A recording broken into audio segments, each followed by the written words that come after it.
गुरुवार व्रत की पूरी कथा, जिसे सुनने से मिलेगी बृहस्पति देव की कृपा। देव गुरु बृहस्पति को बुद्धि और शिक्षा का कारक माना जाता है।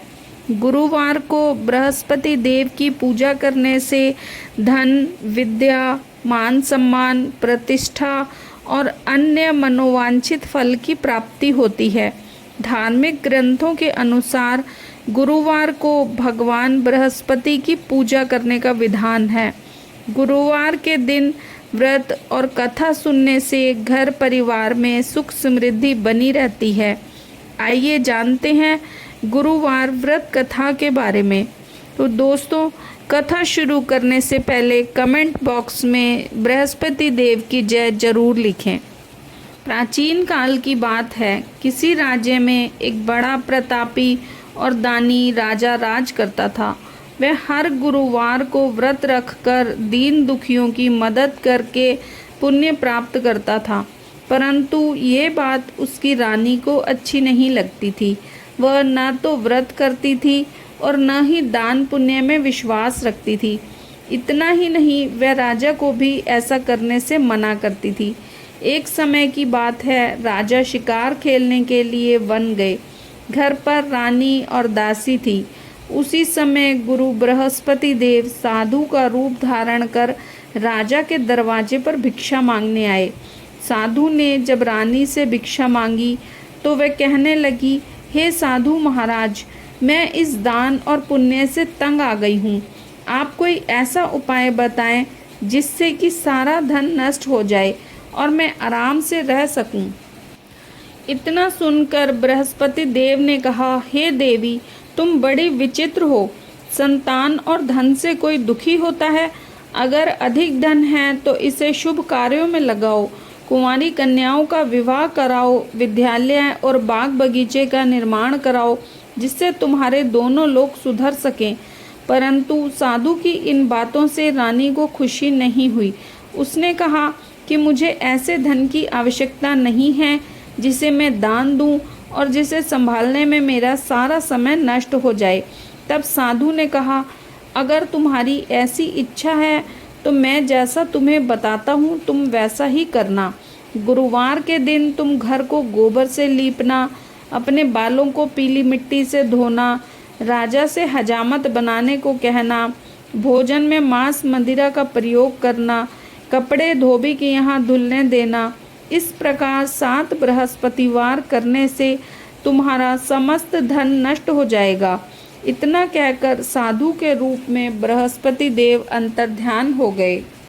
साधु के अनुसार कही बातों को पूरा करते हुए रानी को केवल 3 बृहस्पतिवार ही बीते थे कि उसकी समस्त धन संपत्ति नष्ट हो गई। भोजन के लिए राजा का परिवार तरसने लगा।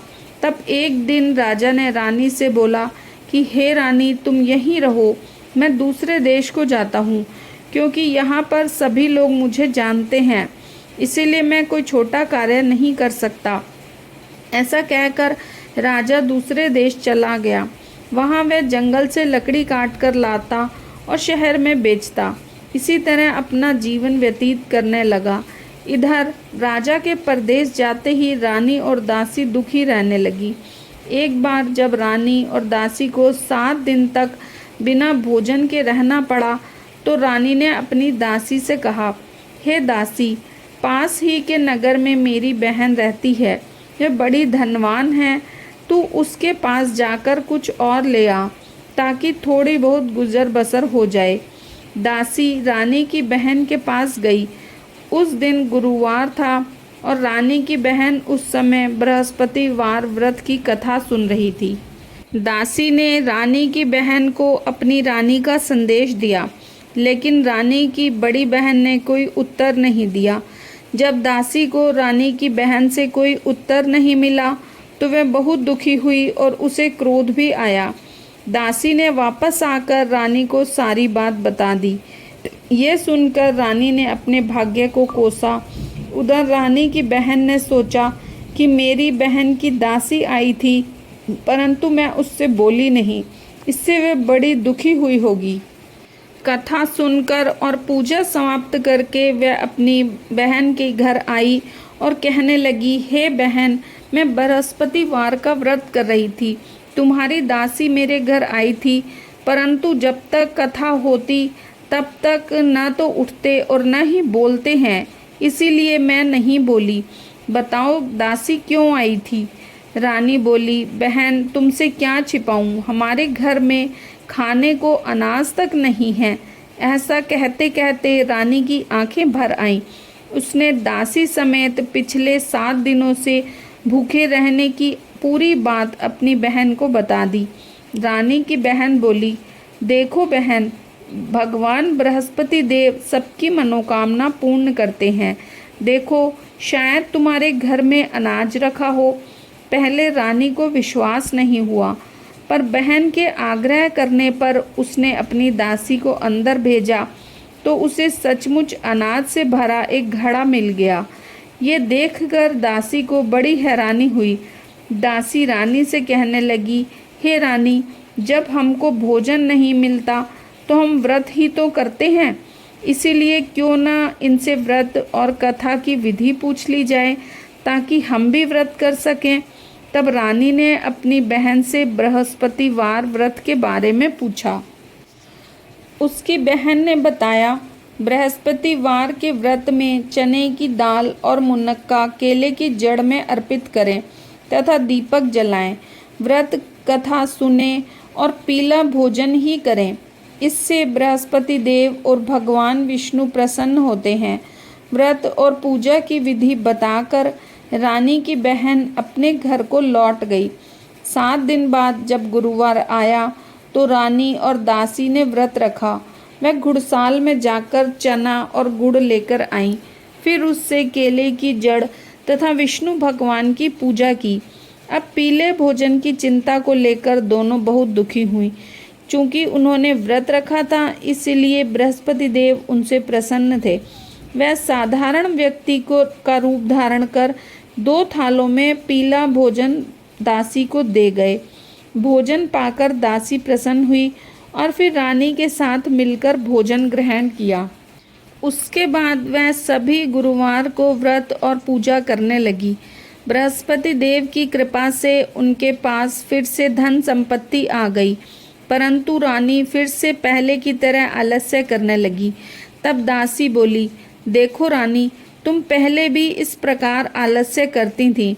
तुम्हें धन रखने में कष्ट होता था, इस कारण सभी धन नष्ट हो गया, और अब जब बृहस्पति देव की कृपा से धन मिला है तो तुम्हें फिर से आलस्य होने लगा है। रानी को समझाते हुए दासी कहती है कि बड़ी मुसीबतों के बाद हमने ये धन पाया है, इसलिए हमें दान पुण्य करना चाहिए, भूखों को भोजन कराना चाहिए और धन को शुभ कार्यों में खर्च करना चाहिए, जिससे तुम्हारे कुल का यश बढ़ेगा, स्वर्ग की प्राप्ति होगी और पितृ प्रसन्न होंगे। दासी की बात मानकर रानी अपना धन शुभ कार्यों में खर्च करने लगी। इससे पूरे नगर में उसका यश बढ़ने लगा। उधर एक दिन राजा दुखी होकर जंगल में एक पेड़ के नीचे आसन जमाकर बैठ गया। वह अपनी दशा को याद करके व्याकुल होने लगा। बृहस्पतिवार का दिन था। एकाएक उसने देखा कि निर्जन वन में एक साधु प्रकट हुए। वह साधु वेश में स्वयं बृहस्पति देवता थे। लकड़हारे के सामने आकर बोले, हे लकड़हारे, इस सुनसान जंगल में तू क्यों चिंतामग्न बैठा है? लकड़हारे ने दोनों हाथ जोड़कर प्रणाम किया और उत्तर दिया, महात्मा जी, आप सब कुछ जानते हैं, मैं क्या कहूँ? यह कहकर रोने लगा और साधु को अपनी आत्मकथा सुनाई।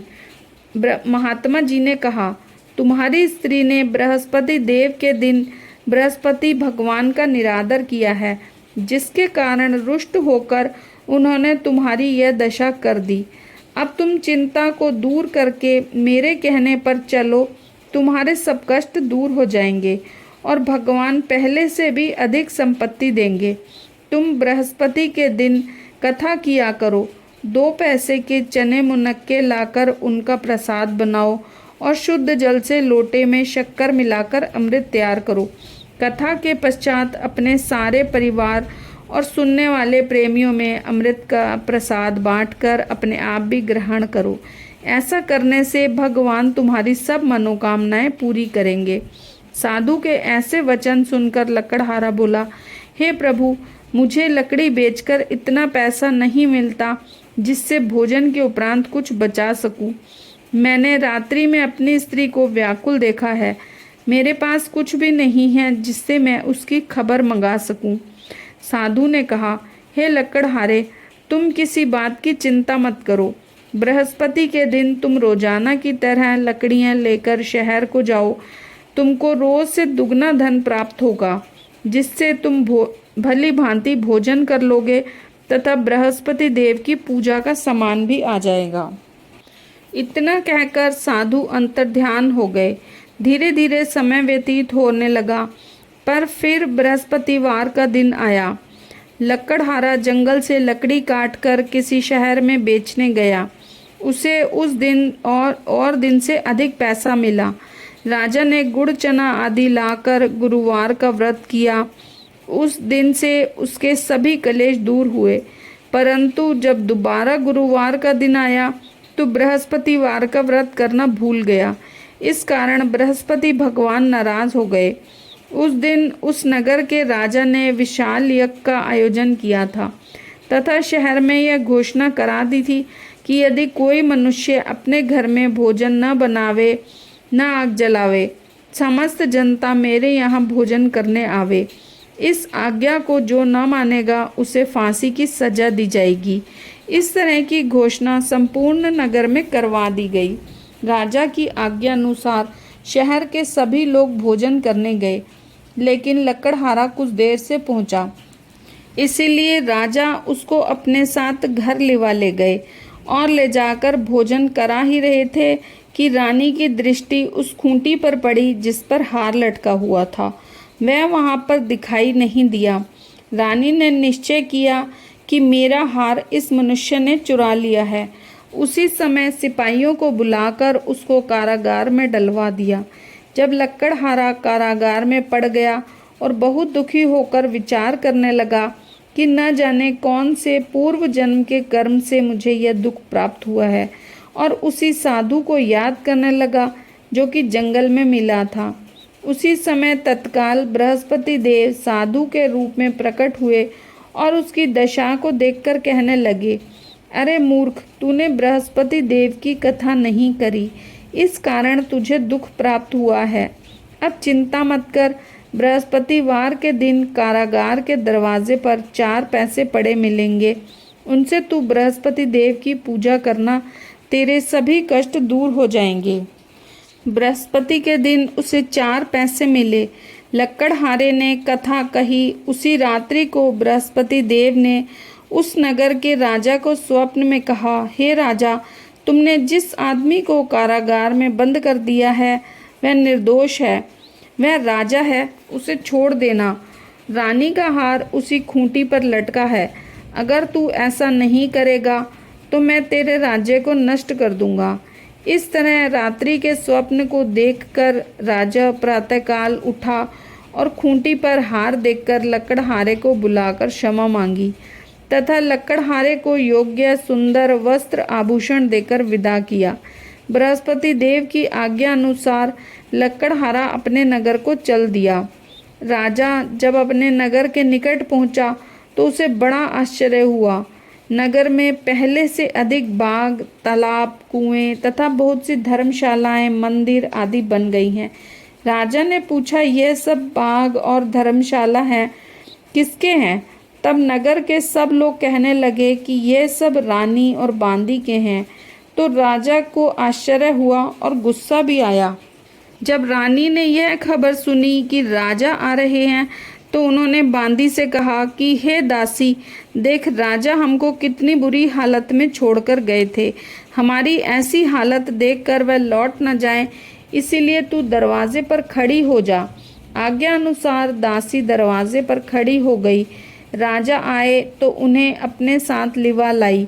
तब राजा ने क्रोध करके अपनी रानी से पूछा कि तुम्हें यह धन कैसे प्राप्त हुआ है? तब उन्होंने कहा, हमें यह सब धन बृहस्पति देव के व्रत के प्रभाव से प्राप्त हुआ है। राजा ने निश्चय किया कि 7 रोज बाद तो सभी बृहस्पति देव का पूजन करते हैं, परंतु मैं प्रतिदिन दिन में 3 बार कहानी तथा रोज व्रत करूँगा। अब हर समय राजा के दुपट्टे में चने की दाल बंधी रहती तथा दिन में 3 बार कहानी कहता। एक दिन राजा ने विचार किया कि चलो अपनी बहन के यहाँ हो आएं। इस तरह निश्चय कर राजा घोड़े पर सवार हो अपनी बहन के यहाँ चलने लगा। मार्ग में उसने देखा कि कुछ आदमी एक मुर्दे को लिए जा रहे हैं। उन्हें रोककर राजा कहने लगा, अरे भाइयों, मेरी बृहस्पति देव की कथा सुन लो। वे बोले, लो, हमारा तो आदमी मर गया, इसको अपनी कथा की पड़ी है। परंतु कुछ आदमी बोले, अच्छा कहो, हम तुम्हारी कथा भी सुनेंगे।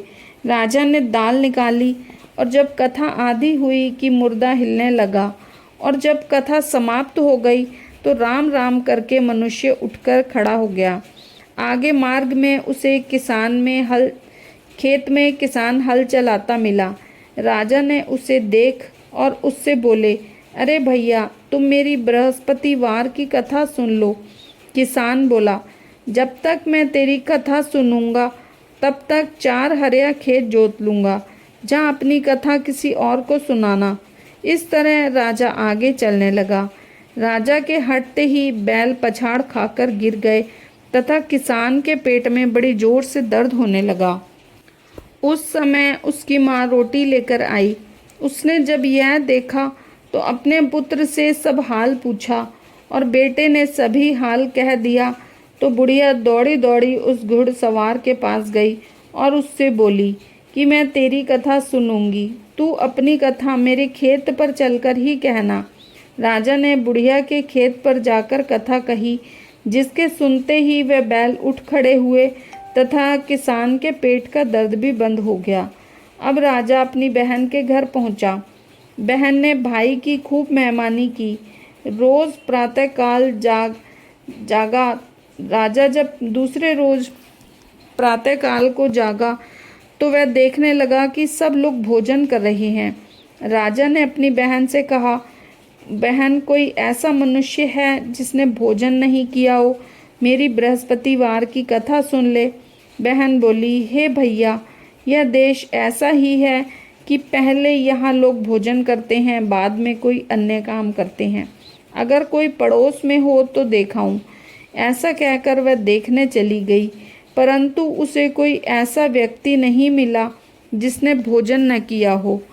अंततः वह एक कुम्हार के घर गई जिसका लड़का बीमार था। उसे मालूम हुआ कि उनके यहाँ 3 रोज से किसी ने भोजन नहीं किया है। रानी ने अपने भाई को कथा सुनने के लिए कुम्हार से कहा। वह तैयार हो गया। राजा ने जाकर बृहस्पति की कथा कही, जिसको सुनकर उसका लड़का ठीक हो गया। अब तो राजा की प्रशंसा होने लगी।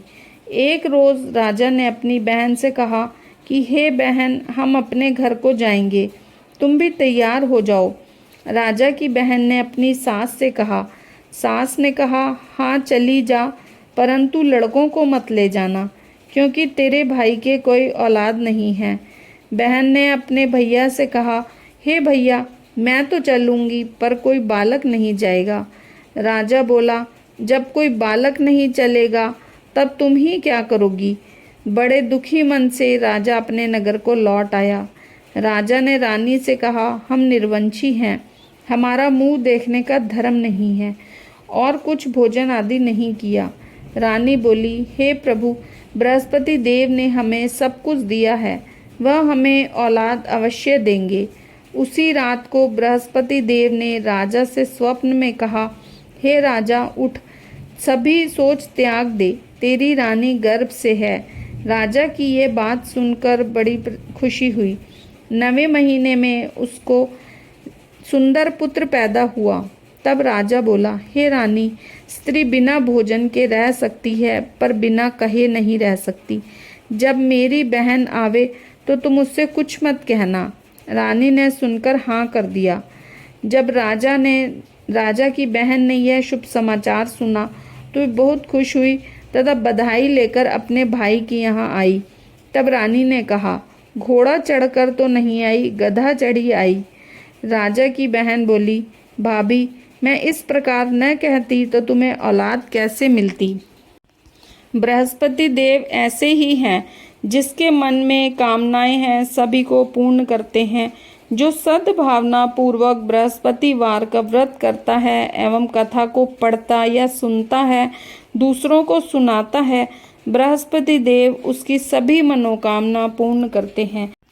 भगवान बृहस्पति देव उसकी सदैव रक्षा करते हैं।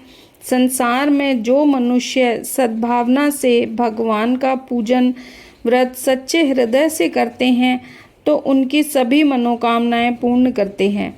जैसी सच्ची भावना से रानी और राजा ने उनकी कथा का गुणगान किया तो उनकी सभी इच्छाएं बृहस्पति देव जी ने पूर्ण की। इसीलिए पूर्ण कथा सुनने के बाद प्रसाद लेकर जाना चाहिए। सच्चे हृदय से मनन करते हुए जयकारा बोलना चाहिए। बोलो बृहस्पति देव की जय, विष्णु भगवान की जय।